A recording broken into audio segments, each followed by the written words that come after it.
Annyeonghaseyo from Korea. Welcome to Next Matchup. Today we're going to use these beautiful Korean spring greens to make bibimbap.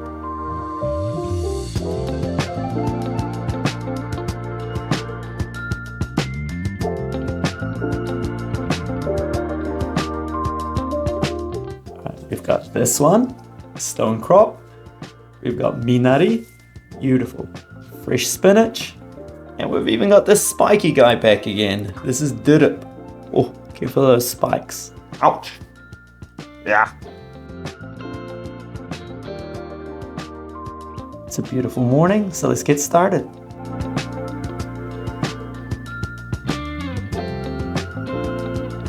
The first vegetable that we're going to prepare is the easiest, and that's the Stonecrop or Dolna물. Put it in a bowl and then add enough water to cover it. We want cold water, and this is sort of a way of washing it safely. Dolna물 is it's brittle, so when you move it a lot, all the little petals are going to fall off, and you want it to maintain the shape of its little wee branches as much as possible. Add in 2 tablespoons of vinegar, or more or a little bit less, it doesn't really matter. Just add some vinegar to it. And then lightly mix it in. You can see in the video, I've already got some petals are falling off just from adding the water to it. And you want to let this rest for about 10 to 15 minutes and then sort of soak it. While that does that, let's prepare the minari. Minari is beautiful, has a great taste. You could probably do this without any seasonings added to it. However, since I already have Stonecrop that I'm doing seasonless, let's season this one. To give it a good seasoning, let's start by cooking it. We're going to put that in some boiling water for 60 seconds. Not longer. You could go a little bit less than 60 seconds, but don't do more. We're not cooking it like a soup. We just want to blanch it and then get it in cold water as fast as possible. So there we go, nice cold water, and then give it a quick wash. Make sure that everything is cooled down and the cooking process has stopped. You'll just get a better flavor from it. It goes better in a spring bibimbap, which should be a little bit crunchy and not mushy. You really want to avoid that. You want to get the water content out as much, so give it a really good squeeze. Don't worry for this one if you start to sort of break apart and mush up. That's okay now, because when you cut it all up, it's going to fall apart again. And it'll look really nice, and it'll sort of create the exact sort of texture that you want. So you can really give that thing a good squeeze.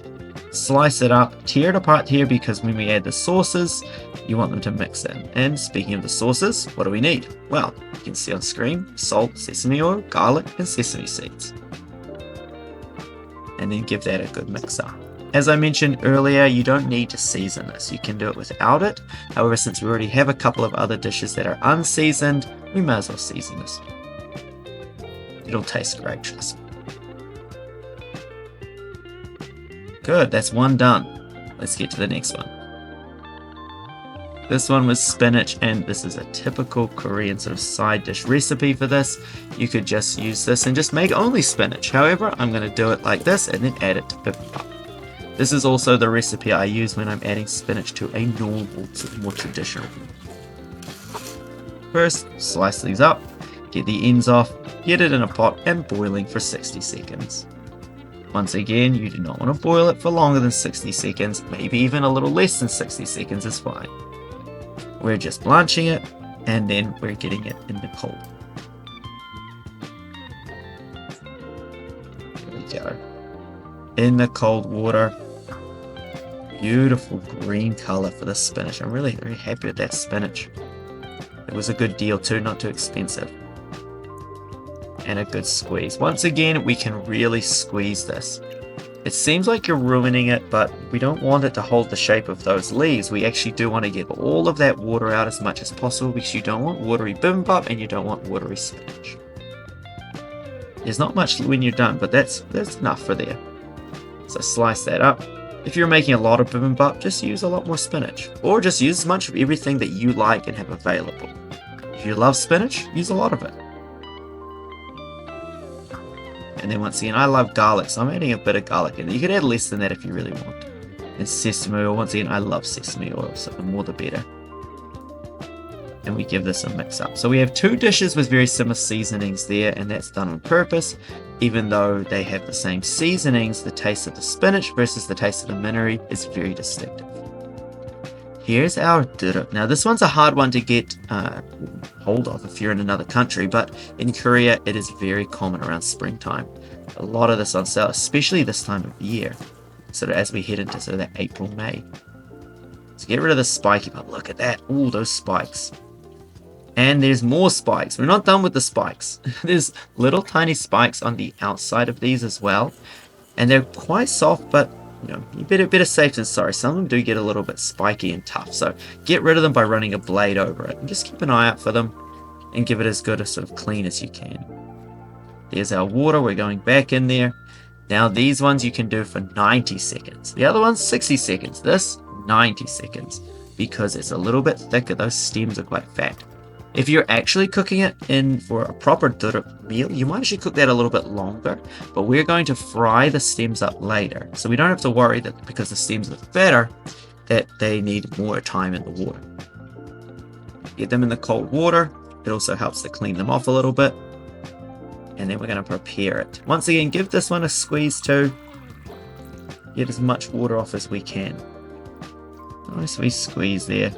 For this one though, we want to have the shape, that long, beautiful shape. So don't just crunch it into a ball. I mean, you probably could, but I think it looks better when it's like longer. So separate these out and keep an eye on those thicker parts. See, look at all those thick pieces. We're actually going to cut those off. So get that look just like that. Nice big thick piece, put that to the side. And the thinner pieces, we're going to stick on just as they are. Few stems there. Let's take the stems off. We can do something with those later. Since we're frying mushrooms and we're going to do a beautiful sauce for that, what we can do here is take these stems and actually treat them like mushrooms. So after the mushrooms are almost finished, we'll throw them in at the end and that'll fry them up and they'll go really well with the mushrooms and the sauce that we're going to prepare for that. So slice those up thin, about the similar sort of sizes to the mushrooms and about the same size as all those other slightly thinner stems that we've got there. Perfect. There we go, that's it done. And while we're here, let's drain the water from this stonecrop. And put that in as well. It's ready. 4 down. Now look at this. The carrot is the easiest one, so we'll do it first. Peel it, and then grate it. I mean, you can dice these up if you want. I've got a special grater that puts it into long thin strips, so it's perfect. Throw that in the pan, and then in the pan with a bit of salt. That salt will help sort of mix things up a little bit and take a little bit of the water content out of it. You could also add a little bit of sugar or some honey if you want, but it's not necessary, or butter perhaps even. This dish is perfect the way it is. You want that natural flavor of the carrot. You can use any mushrooms for this. I've just picked up these mushrooms. I think they look really good. And I'm going to slice them into some more even slices here. Since this is bibimbap, I don't want giant pieces of mushroom. So I've got some mushrooms that'll like fall into sort of smaller, thinner strips. Once again, a little bit of salt on the mushrooms. And then give them a good fry. When they're browning up like this, it's time to add the garlic and some soy sauce. So add a little bit more, about 1.5 teaspoons should be fine. Just give it a little bit more flavor. Make sure you're turning that, not burning the garlic. Add in our Dureup, and then give it a good mix. Now, this is the oligodon. What's this going to do is give it a little bit of a glossy sort of texture, as well as go really well with that little bit of sweetness. And finally, some sesame oil. You can turn the heat off on this one if you want, or just, this is the last part. So do this right when you're about done. And you can go longer if you want and sort of really get a good fry on, but I think that's about the right. Just a little bit of coloring on the mushrooms so they've got that beautiful brown texture.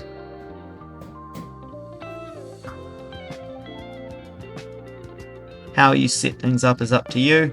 Remember, this is bibimbap, so it's all about mixing. You could just put this all in a bowl and mix it up, which I'm going to do at the end anyway. But that looks beautiful. And I'm going to add an egg yolk to it. The egg is optional. I just love that delicious egg yellow. That is beautiful. The trick with bibimbap is to think of things that go well together, think of beautiful colors, and think of locally sourced ingredients that are seasoned. It's the best way to make bibimbap. Use ingredients that you can get relatively easily, make sure you season accordingly, and then mix it up. Get some that are seasoned with some that are just straight, and you'll get a much better flavor. This is gochujang that has a little bit of vinegar. My wife doesn't like it, but I find that the vinegar gochujang, and you can make your own by adding gochujang with vinegar, but I find that this type of chogochujang, as we call it, just goes really well with these vegetables, because that's actually a lot of them are served like that anyway. Let's see how this tastes. Oh, you gotta mix this up. Mixing bibimbap, that's what it's all about. Bibim means mix, so even though it looks beautiful, you've got to mix it up. Alright, let's try this.